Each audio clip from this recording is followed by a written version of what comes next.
Okay, so hello Ben and hello Nhi, right? Yeah. Hello, hello. So we will Yes, hello yeah, so Hannah. we will start the training for KDM market about education. So briefly about education, we'll have the content, including the general information and the student visa. Here, I will give you general information about Canada education system and about the processing, which is from my point of view and an information from the CIC website, which is advise student how to get a visa easily. So about the general information that all of us know that Kenya is the second biggest country in the world, which is including 10 provinces. It is Alberta, British Columbia, Manitoba, New Brunswick, Newfoundland, and Labrador, Nova Scotia, Ontario, Prince Edward Island, Quebec, and Saskatchewan. So our company mainly office located in China, in the province of Saskatchewan, with the three territories, including Northwest Territories, Nunavut, and Yukon. Moving to the next slide, this is about the structures of Canadian education system.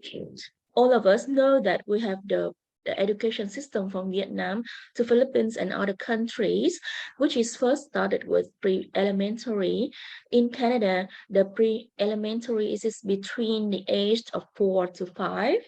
In New Brunswick and in Nova Scotia, this is a mandatory, and while everywhere else is optional. So you see that some client in a company that they have their child, which is below the age of 5, like the agent I follow, her child was in the age of 3, and she will locate it in Saskatchewan. So her son will be to New Brunswick pre-elementary when they will have the visa. And in primary, the primary education or elementary school in Canada is mandatory for children, and they studying at grade 1, generally at the age of 6 or 7, and goes until grade of 6 in the age of 11 to 12. The curriculum covers it is about the general subjects like reading, math, and English language. So curriculum in Canada is sometimes as well some education system in the world like the US or Australia. And in Canada, we have the reading, math, English language, and only in Quebec, we have the French and English together. The history, science, music, social studies, physical education, and art. In secondary school, secondary education has 2 levels. This is junior high school and high school. Junior high school or elementary and intermediate education is include grade 7 and 8. In some high school, we have grade 8, and they will start 4 years until grade 11 and 12, which is age 16 to 18. It also depends on student circumstances and province education system. Students are required by law to stay at school until the age of 16, regardless what grade they are in when they reach that age. In Ontario and New Brunswick, the law is that the student must stay in the school until the age of 18 or until they have successfully earned a high school diploma. In Quebec, secondary school ends in grade 11, which is generally followed by 2 years pre-university program known as CCHAP. So why the age of 16 is quite important to Canada? Because after 16, students have more option to go to college, diplomas, or vocational school. So moving to next place is about the post-education, secondary education. So after the age of 16, as I mentioned earlier, students have more choices for their further education, including the college, university, to public school or community college. In college, this is the way to prepare for university and obtain credits that can be transferred over. So I think that you have the question about the college, because in college, the student can have the credit transfer, meaning that some subject may have the same education like university, and student can apply for the extension of the college subjects. In university, the bachelor degrees and then to master degree, and finally is a PhD, which is known at the highest level in education. For public university and colleges, they are mostly funded by provincial governments, and the remainder is paid by minimum tuition fees, as well as the research grants to particularly from the federal government too. So to international students, we will know that the tuition is quite higher than local students. And here, with the PR and citizen student, they will have more benefit, like they can have fund by province, by government, and the federal. So there's some other types of education in Canada as well. As I mentioned earlier, this is the vocational school. In vocational school, students can have the chance to learn a specific trade that they are interested in and gain real life experience under the professional and qualified supervisor. To private school, which is we may know that they have more higher and more expensive tuition than other school, that the school are not funded. The most important thing is the school from private school are not funded by government and often come by with high-tech price tag. Like we know that in Vietnam and other countries, private schools are quite expensive. And they both have the religious school. In religious school, like in Catholic and other Christian school, the school teach both the regular school's curriculum as well as religious teaching associated with specific religions of the world. Here I mentioned about Catholic and Christian. I also mentioned about Buddhism and Hindus and other religions in the world, not only Catholic and Christian. Okay. And the age of compulsory education. The age of compulsory education varies from province to province in Canada. The youngest is 5 years old and goes up to 7 years old in Manitoba especially, and legally to have attended school. 16 is generally the last year where students have to stay in school by law. And however, certain provinces require Canadian students to stay in school until the age of 18, such as Nova Scotia, New Brunswick, and Manitoba. So I think that at the age 16, as I mentioned before in the last 3 slides about the education, will have the main point here is 16 years old.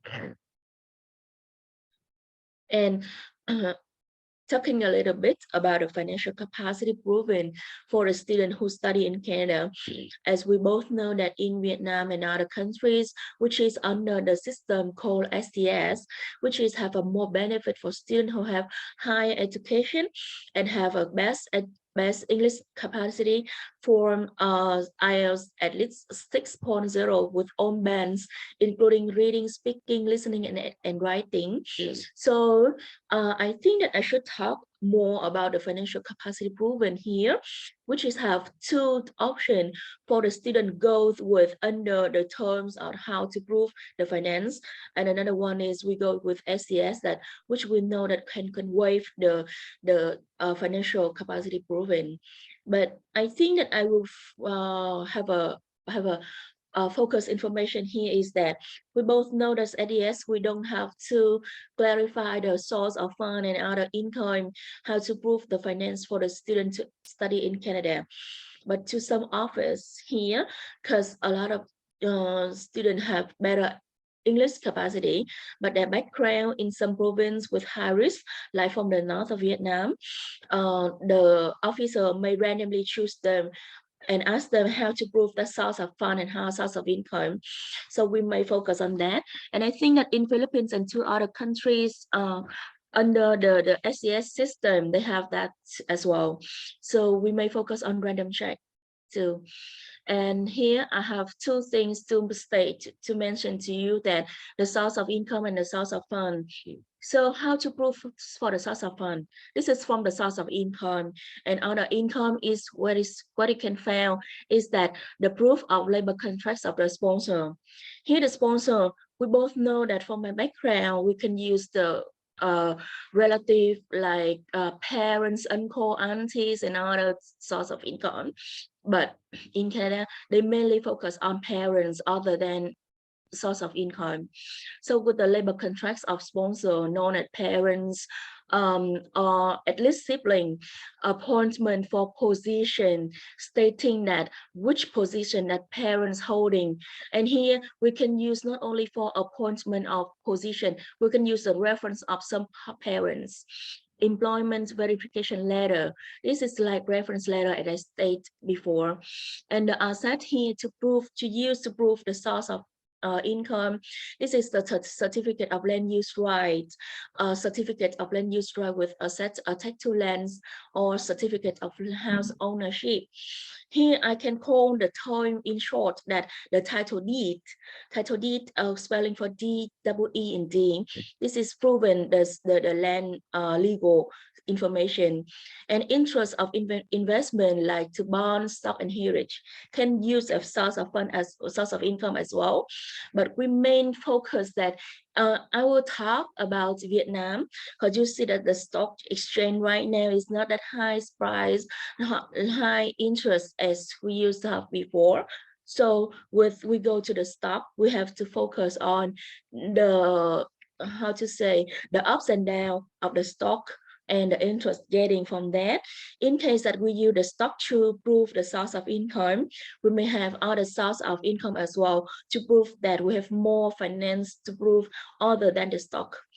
And the bank transaction known as the bank statement in terms of general, that bank's transaction proven the source of income flows smoothly and continually monthly. And income tax return document to some parents, they own their business. So the income tax return is one of the legal docs to prove that how they can get the money from.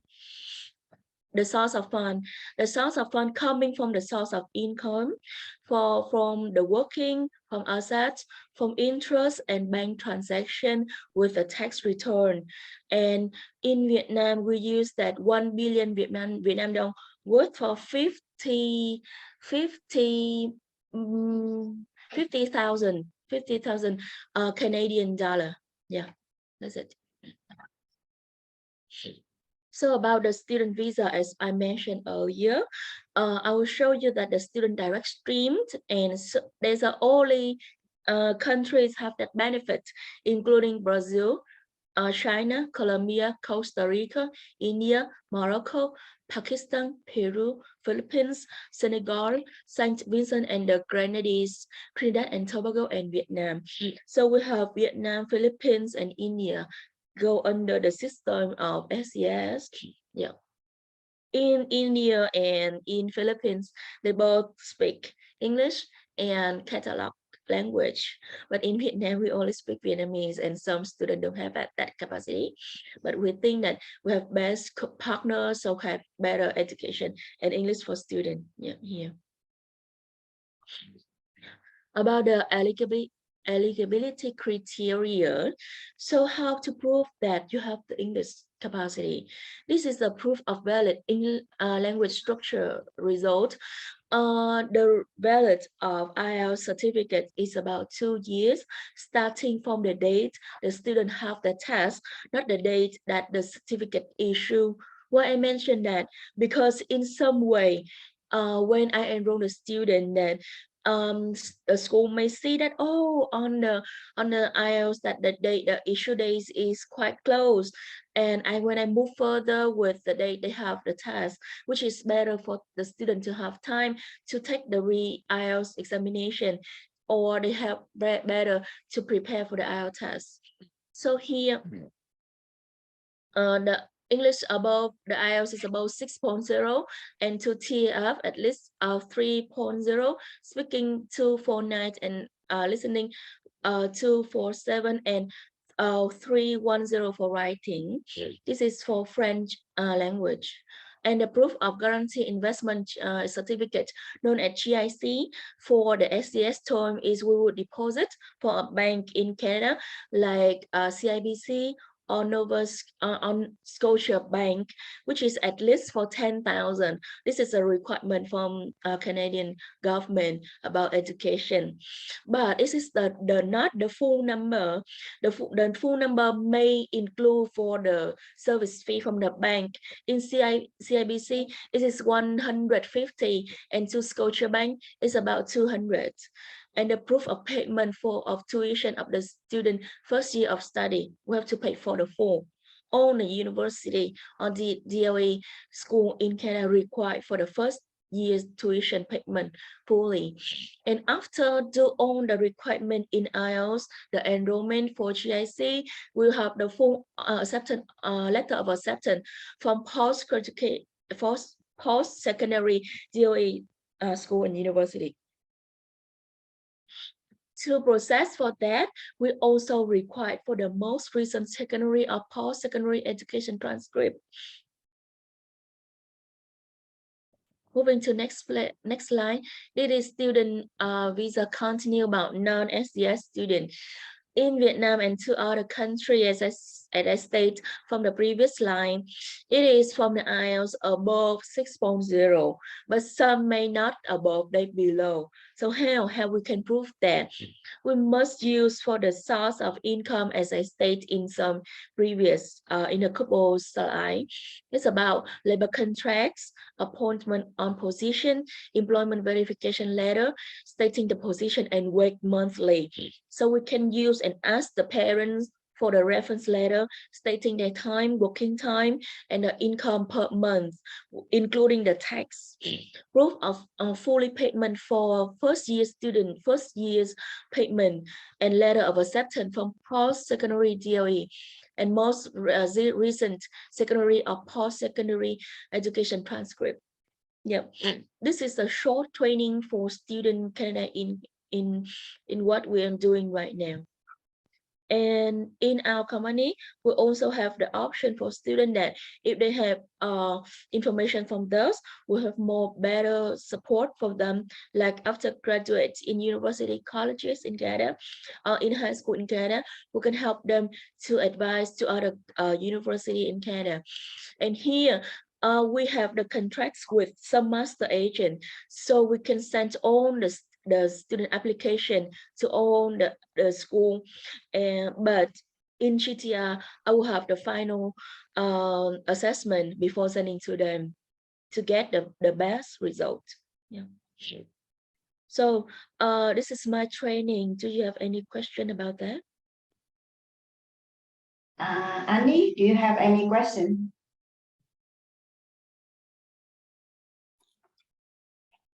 Currently, I don't really have any question, but like for Vietnam, I have some ideas, but for the Philippines, I think it's much more easier for the Philippine student to apply for study in Canada, I think, because I have some friends and I heard that they told me that it's very easy to get like the student visa from Canada. Yeah. So here I will talk about Philippines, as I state in some couple slide. In Philippines, they speak some languages in the main two language, usually English and Catalog. So like India and Philippines, they speak English as well. So they can have the offer letter. He also told you offer letter is not hard to find, to get, but how GTR help them that we can have benefits for to send to school, like student have promotion, and in Philippines, as they have the good background in English speaking, so they can easily have the offer letter from school. But some when they send the requirement to ask us to seek for the enrollment letter of acceptance.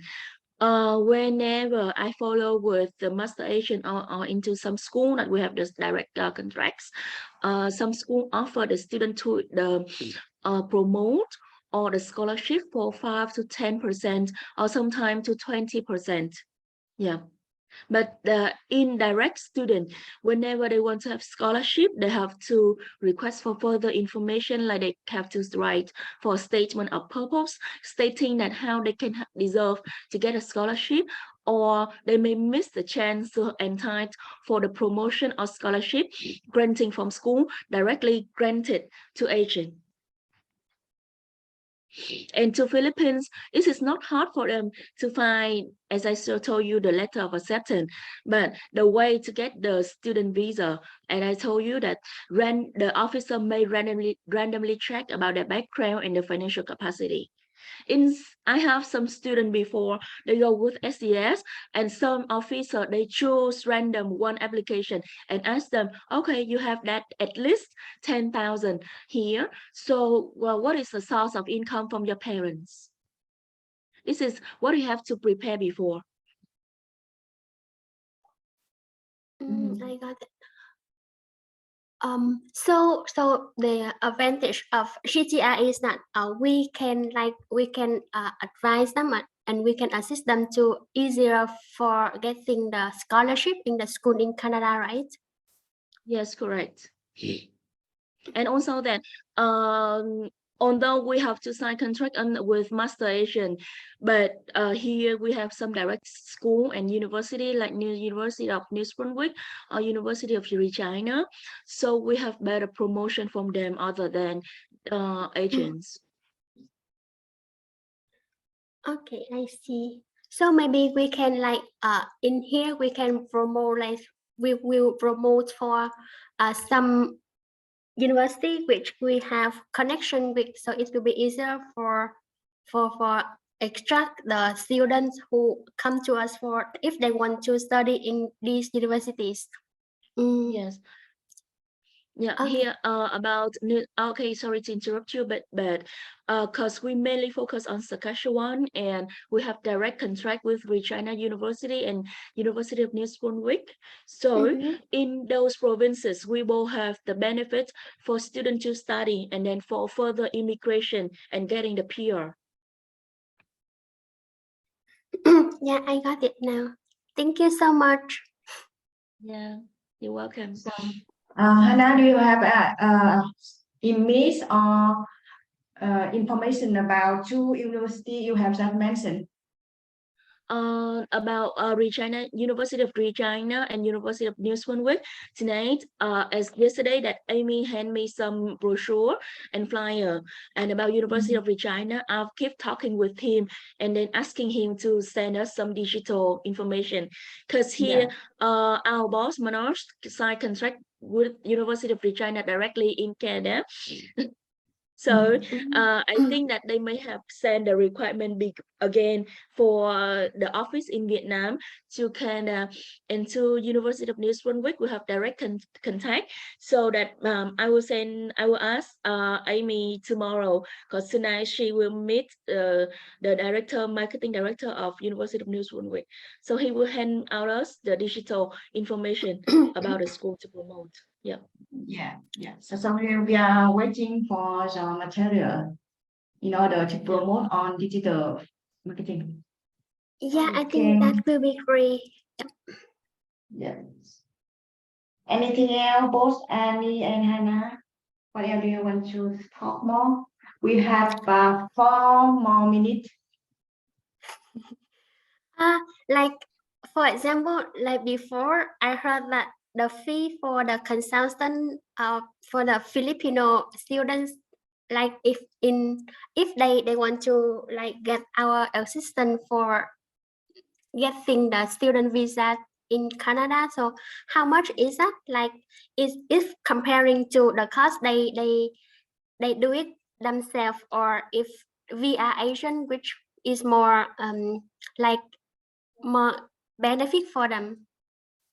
Okay, so about the professional fee from GTR, if the student choose their school and we don't have contract like that, or some master agent don't have the contract like that, the student themselves applied, and we don't have the commission from that school, the fee for professional fees is about 1,000 Canadian dollar for the service. Yeah. This is not including for the visa submission fee.